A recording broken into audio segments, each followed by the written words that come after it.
Madea is back, and this time premiering on Netflix. And I'll give it this, I liked it better than that Netflix Chainsaw Massacre movie. Hell, I even liked it better than Don't Look Up, and that's nominated for Best Picture. At first there was something missing about watching it at home. I miss having the full crowd movie theater experience for a Tyler Perry movie. And since this movie looks and is shot like a sitcom, watching it at home felt like I'm only watching this because the signal went out on my TV and this is the only channel that I can get. But then I get caught up in it and end up watching several episodes. But watching it at home was great in other ways because it turns out this was my wife Laura's first time watching a Madea movie, and that made this amazing. You have no idea how much I loved being the Madea expert in the room. My wife would ask, "So, who's that? Is that Medea's husband?" "Oh, no, that's her brother, Uncle Joe."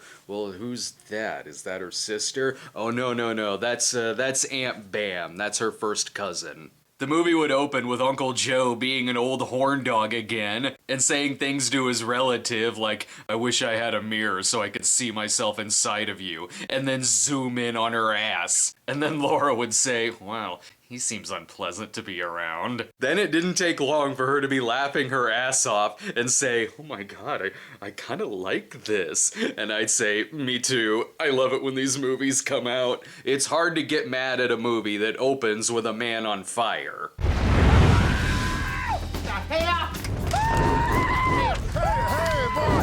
Oh, Mr. Brown is fine, by the way. He spends several minutes engulfed in flames, but he's okay. His clothes are just a little singed. A Madea Homecoming has most of the flaws you should probably be used to by now. When you see these characters go into a room to sit down, brace yourself because they're gonna be in there for a while with the same 3 TV-style camera angles each time. They're in these rooms so long that tones will completely change through the scene. Like they're condensing a lot of stuff into one location, that way they don't have to use multiple locations. They'll just be stuttering through a lot of improv, with jokes they might even double back to in the same scene. But then they'll start talking about police brutality and riots. And then back to Uncle Joe talking about his dick. Whenever they start improvising with each other, there's no segue to it. It just happens. And when it stops and they go back to the plot, they might as well say, "Anyway, as we were saying, we should all go to Red Lobster." Oh yeah, they do that, by the way, where the long conversations continue. There will be some gags about eating nuts and saying D's nuts. Then they'll start arguing about defund the police. And then it literally turns into a Red Lobster commercial, complete with a scene transition you'd see on Home Improvement. Look good. Oh, look at her, look at her.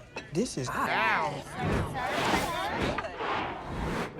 I laughed my ass off at that transition because the first one happens about 40 minutes into the movie, as if the editor just discovered that effect, uses it a couple more times, gets bored with it, and never uses it again.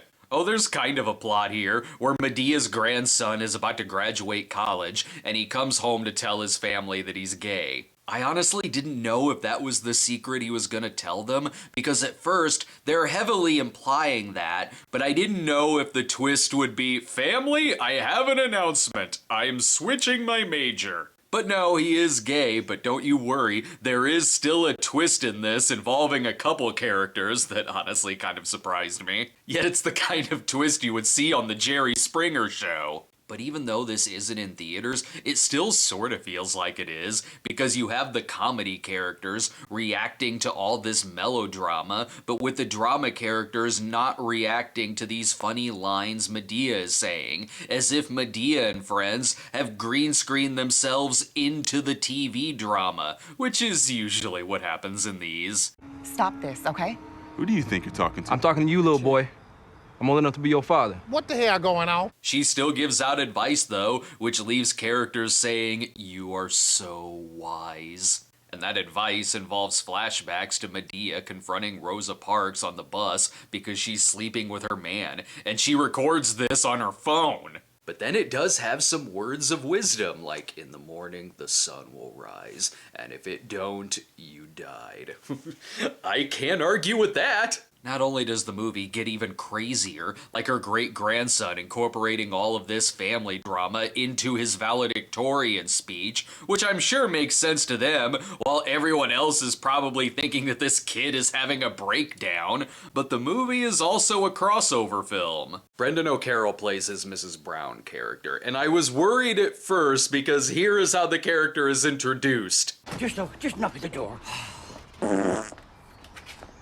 Sorry.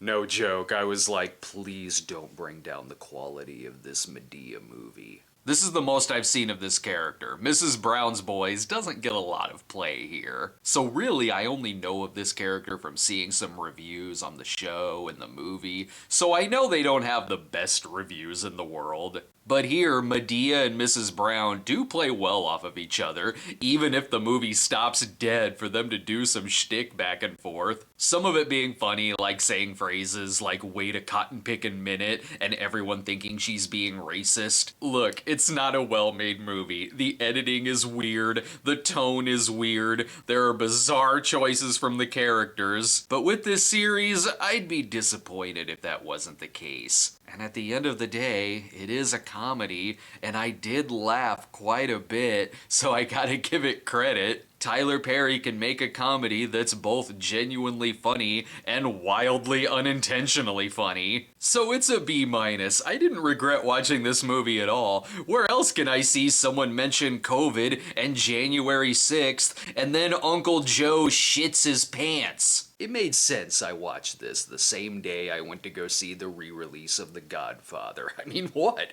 Both have family squabbles. Alright, thanks for watching, everyone. Subscribe to our channel today, and stay tuned for our review of The Batman, and we'll see you next time.